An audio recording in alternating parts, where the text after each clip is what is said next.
Namaskaram. Stories, a reflection of Gita and Vedas. Narada and the illusion of Maya. Among the celestial sages, Narada was renowned as the foremost devotee of Vishnu. Moving freely across the three worlds, Veena in his hand, he constantly chanted Narayana, Narayana. His devotion was intense, unwavering, and pure.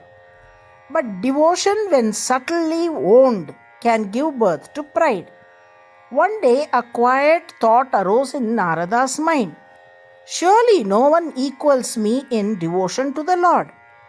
It was not arrogance in the ordinary sense.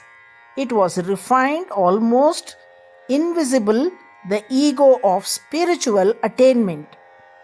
Lord Vishnu, who dwells in every heart, perceived this subtle shift.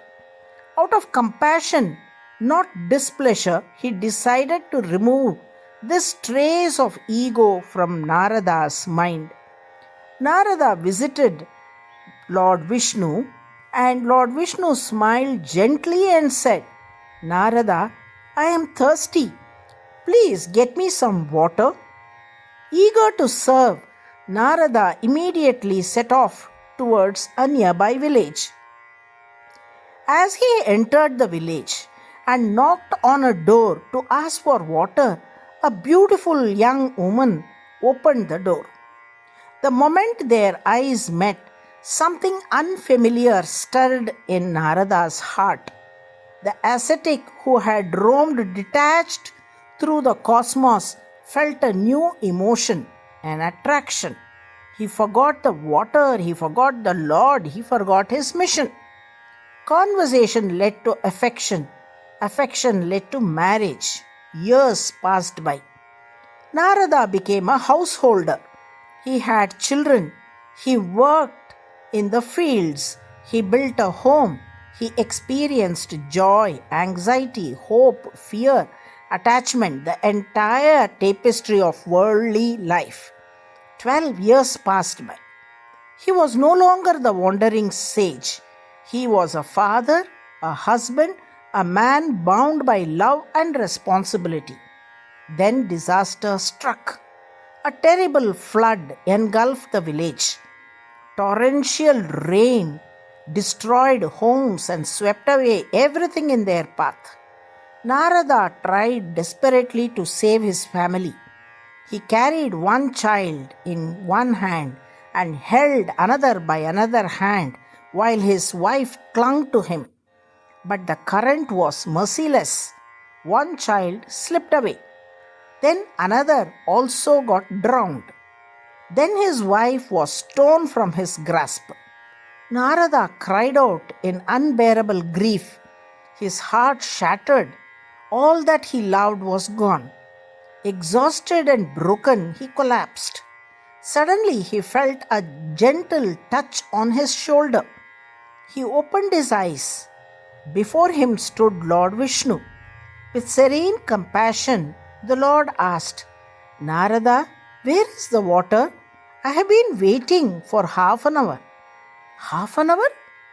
Narada looked around. There was no village, no wife, no children, no flood. 12 years of life had passed in just 30 minutes. It had all been Maya, the Lord's divine illusion. Narada fell at Vishnu's feet, trembling in realization. He now understood the immeasurable power of Maya and the subtlety of ego.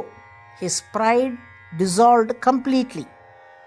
The lesson Narada learned is beautifully reflected in Atharva Veda, 3rd Kanda, 24th Sukta and 5th Mantra. Shatahastena samahar, sahasrahastena samkir. Gather with 100 hands, distribute with 1,000 hands. On the surface, the mantra teaches generosity. Earn actively, give more abundantly. But spiritually, it conveys a profound principle. Whatever you accumulate, wealth, knowledge, merit, or devotion, do not possess it. Narada had gathered immense devotion, but subtly he began to own it. That ownership became ego. The Veda teaches, accumulate but do not cling. Receive grace but do not claim superiority. Gain devotion but distribute humility. Just as material wealth must flow outwards, spiritual wealth must also dissolve ego. Narada's fall was not into sin, it was into identification. His awakening was not through punishment but through grace. The moral aligned with Atharva Veda is this: gather devotion with effort, scatter ego with greater effort. True spirituality is not in accumulation but in relinquishment, and humility is the highest wealth. Narayana, Narayana.